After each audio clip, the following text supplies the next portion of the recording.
Greetings, this is Ty Brown and welcome to the One Question Leadership Podcast where we highlight executive leadership in college athletics. I am joined by Dr. Jackie Schuman.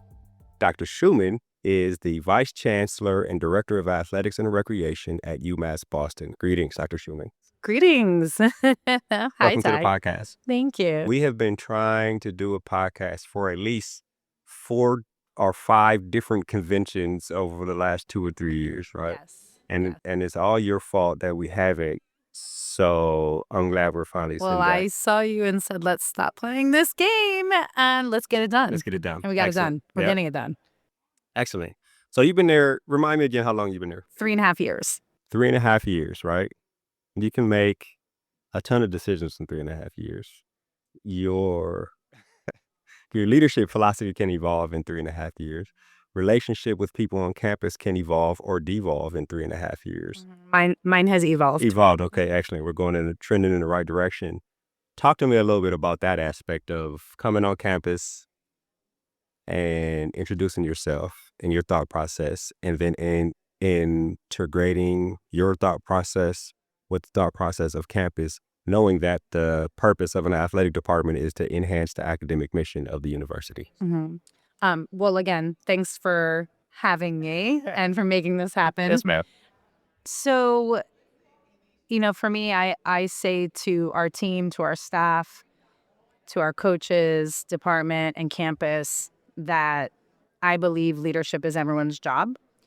So I own many decisions in our department, and I believe it's important to engage stakeholders at each level, including in our departmental decisions and broader campus decisions, to help you make the most informed decisions. I always say I can't be the smartest person in the room all the time. Sometimes I am. Sometimes I can be. And I need the expertise and strengths and insight of my colleagues, our coaches, our students, our student athletes, our cabinet that I sit on, our chancellor, to make the best and most informed decisions. And so as it relates to, how I approached coming onto campus, the very first thing I did was do a deep dive analysis, meet with what I thought was all of the really important stakeholders, both internally and externally, throughout the institution, through the community. Former vice chancellor who was sitting in my chair and sat here for 40 years, to understand what was really important to everybody, what our mission really was, what our purpose was, what our goals were, what strategy existed, and what we might need to focus on. And from there, within my first 90 days, shared an analysis with our team, with our cabinet, with the chancellor, to share what I thought were the priorities that we needed to focus on as, I came into this seat, and we started to think of, as a part of our institution's UMASS-Boston 2.0, and the future of our athletics and recreation department, how we were going to navigate our next 5 years strategically and what we were going to focus on. And then within, all of that, as you said, there's so many decisions that need to be made. So I've gone through numerous iterations of what that looks like over the last 3.5 years. Generally speaking, it's always important for me to gain as much insight as I can from the stakeholders that, have the most to gain or lose or most interest in what it is that we're making a decision on. And then I think the timing of the decision probably dictates how deep I'll go into those things versus what I might need to move on my own as fast as possible. And I will engage those people in different layers. There are decisions that I empower my executive leadership team to make because, their purview gives them the expertise and the insight to be able to make those decisions. Often, when we're trying to move things forward, I'm going to lean on them to gather that insight, to vet everything, and to bring to me recommendations. And I'll expect the same, when it comes to coaches. And, I have a coaches advisory committee that also I expect to vet information, get me insight, and they can help me with how to make the best decision. And then I'm always thinking of what do I need to do to make the best decision to support our chancellor, the mission of our university, and our greater community.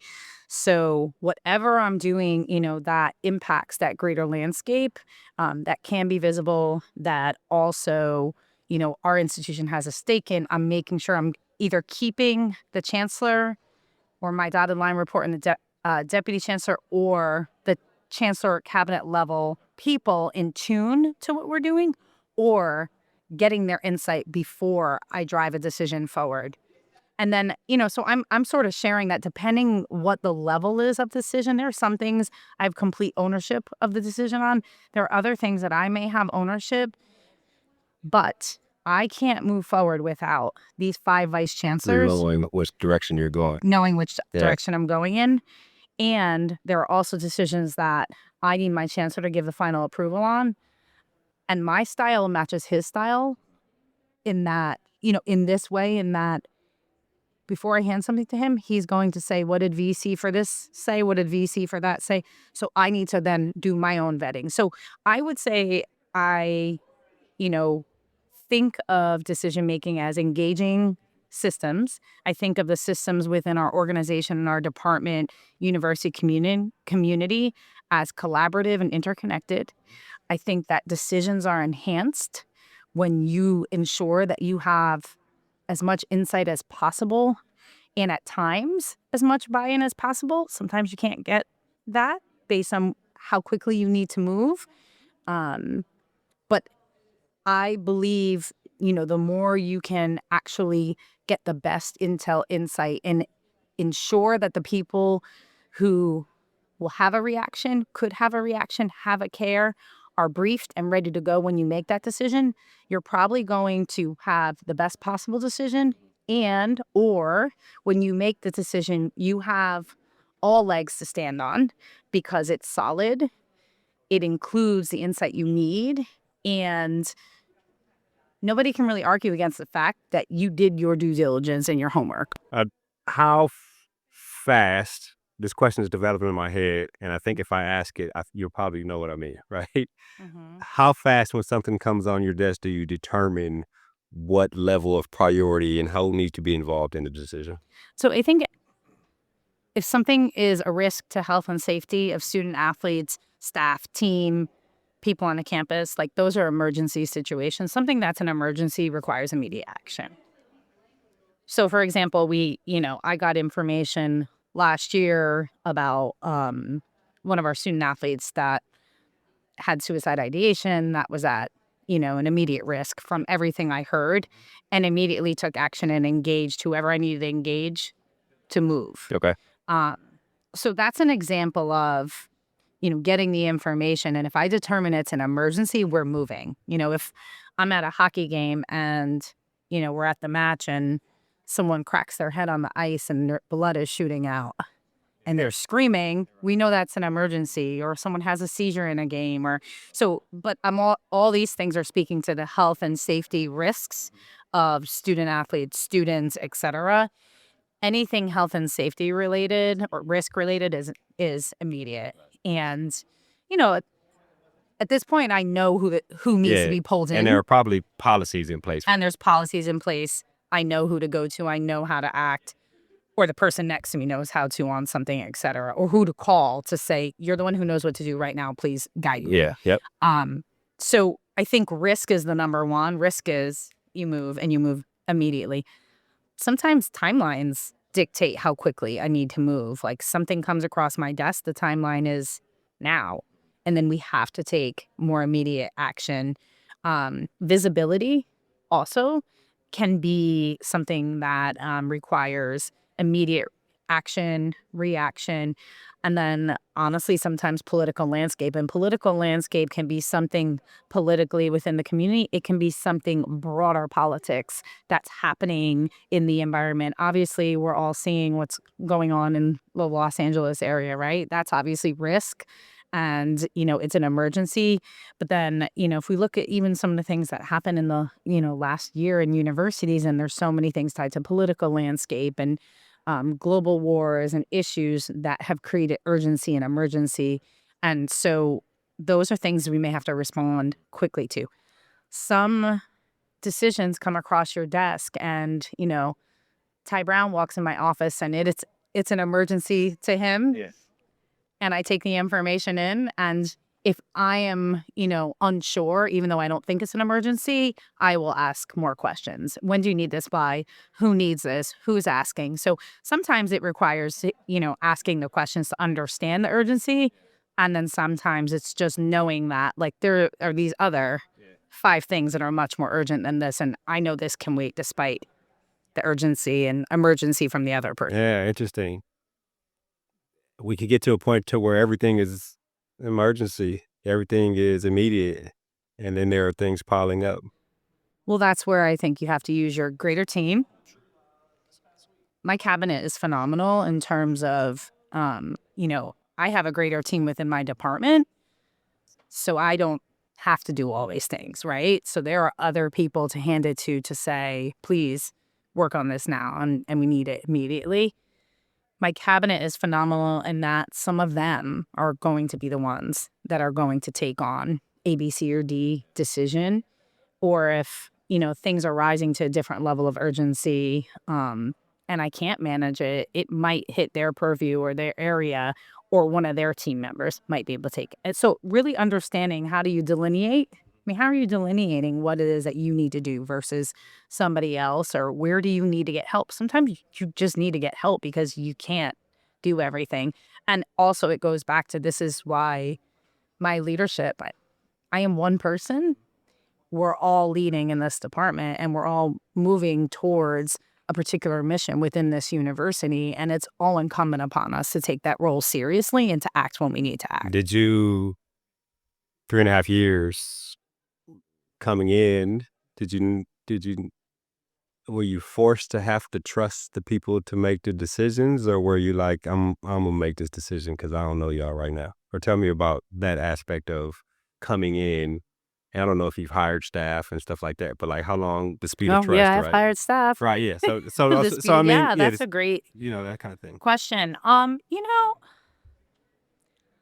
There are some people I because of what you just said about how many decisions come across your desk, there are some things that I really just had to have trust even before I had built some of that. I mean, yeah, I came July of 21. It was sort of the back end of COVID, but our campus still was remote when I got there. They had never come back to campus. They actually came back to campus for the first time when we returned to school that fall. So I was helping to return a school to campus, and we were still monitoring so many things. So I had to trust. I had to trust cabinet members. I had to trust our medical team. And I had to start to influence the way I do things and my expectations for decisions, which in a number of areas were different than what was happening. And then, yes, we've had a good amount of change. So we've had some people move on. I've brought in some different people, but I would say within those first 30 days, I had a pretty good sense of how I wanted to organize our team for the future, where I was probably going to need to hire, or where I might need to reorganize so we could do a better job with how we could tackle the things that were really important. I was talking to somebody last night, and we'll see if we can tie this in. I was talking to somebody last night and telling them I did what's called a Vipassana, which is a 10 or 11-day silent retreat, right? It's like a reset. Silent? It's silent. Full silence? Full silence. You're not talking the whole time, right? And you talk for a living. I do talk for a living, right? So the question I have is, you come in a pandemic, hit the ground running, you got to bring people on campus, all these things, right? And you got to delegate decisions because I got to trust you because we're moving fast. Is there ever a point to reset in a department? Okay, now let's slow down and think about who we are, how our processes and methods, or how we're going to do these things. Or does the train just keep going and, I think from my standpoint, there absolutely is that point, and you have to have that point, because what I saw when I first came here, I think my intuitions were right. I think I organized us in a way where we could be really successful. I think we're seeing some results from that. And then along the way, you get new team members, priorities shift, the world changes rapidly, our landscape in college athletics is changing rapidly, and you have to be able to take the time to reassess and say, are we organized the way we need to be organized, or are we doing things the way we need to do them? So I actually every spring I do an executive leadership retreat. Yeah. Where we go offsite. There's some, nice downtime where we get to spend some time, but also we do a lot of work. And some of what we do is assess where things are. And actually, last summer, we did a couple of these sort of offsites where we dug in on some things. And one of the things we actually spent a lot of time on is meetings. All these different pockets of meetings. What's the purpose of them? Are they actually meeting the need that we have? We have a strategic plan. We want to report on the outcomes from our strategic plan. Are we set up to be able to report the way we need to report? And so there's a lot of meetings that we kept, but we restructured the purpose. We restructured who went to the meeting. And then there are a number of items we did away with and we reorganized because we said this isn't working, or this doesn't serve our purpose anymore, or this isn't the right group to talk about this topic. So Oh, wow. let's move it. So I think it's really important to reassess. I think if you just keep moving, like that doesn't even match the world we live in. Yeah. So, and my personnel has changed. More than half of my personnel is different. So we have different people Yeah, with so different you have to do it. strengths. You got to Yeah. do it. Yeah. I asked a couple questions and we'll wrap. The first one, you mentioned UMASS-Boston 2.0. Was that like the strategic plan for the university, or what is that? Yes. So the university, at the same time that we were building our strategic plan, our university was building a 10-year strategic plan and then a campus master plan as well. And so our chancellor came in the year before me, and he's done a lot to shift the university in sort of the next level of positive transition. And there's been a ton of really positive change and momentum within that. And he has started to name this UMASS-Boston 2.0. And people have really taken to that because it really does feel like a very different campus. It feels like there's different aspiration and ability and opportunity. And he's a phenomenal leader, and he is definitely leading us in that way. I mean, um, he is a part of leading a team. UMass-Boston is leading around the world on how to tackle the issues with climate change and going all over the world to these different pockets, bringing together government officials and university leaders and scientists, et cetera, et cetera. And the UMass-Boston today, the 2.0, is leading the way to do something like that that is pertinent for what our strategic plan at UMass-Boston is called as for the times. And so it really fits well. The UMass-Boston 2.0 is the UMass-Boston that is for the times that we live in today, including all that's great and tumultuous and scary and really paramount to how we advance higher education in our society and use higher education to continue to be as powerful as it should be in advancing societies and community and thought and people. Is the athletics department mentioned Yes. in the university strategic plan? Yes. So within the 5 strategic priorities of the university strategic plan, many of those are priorities that we also have a stake in and align with. I don't know how else to say that. We were a part of developing the strategic plan. And that is why, actually, as I came in, I think it's funny. I said, I'll do my strategic plan in year 2. And my deputy chancellor said, we're doing the campus one right now. You should do it in year 1 and go ahead and get started right away. And I remember thinking, okay, I don't know if I'm ready for this. And let's go. This is an opportunity, right? If you do it at the same time, the things that show up in our strategic plan in athletics and recreation align with the campus. And so we're all executing together. The only difference with our strategic plan is it's 5 years. I felt the campus one is 10 years. I felt that the college athletic landscape is changing so rapidly that within 5 years, we'll need to be moving on to another strategic plan. And we might need to further refine what we need to focus on given how rapidly our landscape is Yeah, changing. yeah, So excellent. Okay. Last question. It's called the One Question Leadership Podcast. And I'd like to know if you could be succinct. Because I can't do the 10 to 11 days silent And, retreat. that's your thought in that mind. Give us your leadership philosophy in 1 or 2 or 3 sentences. So 1 or 2 or 3 sentences. I'm pausing. All I said was so. Leadership is really critical. We need courageous leaders that are value driven. And if you're sitting in a position where you have a platform and ability to lead, we need you to learn how to lead and how to lead through your values and to have the courage to be able to stand up on behalf of those values, because we don't have enough leaders in our society. And so my philosophy is we really all do have the ability to lead. We need leaders that have the courage to do it. Yeah. Courageous leadership, right? Yes. Well, Jackie, this has been an excellent conversation. I really appreciate you joining us here on the One Question Leadership Podcast. Thank you. I appreciate you having me. And finally, we have achieved our goal. We have achieved. And it really was my fault, not yours. Probably mine as well. That's hilarious. That was Dr. Jackie Schuman.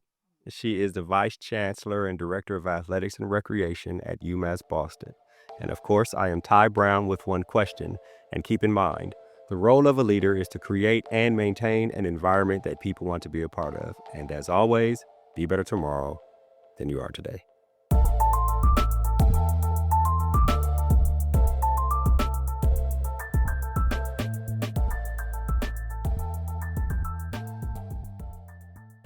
This episode of the One Question Leadership Podcast is produced by Spades Media Group, solving problems using creative leadership.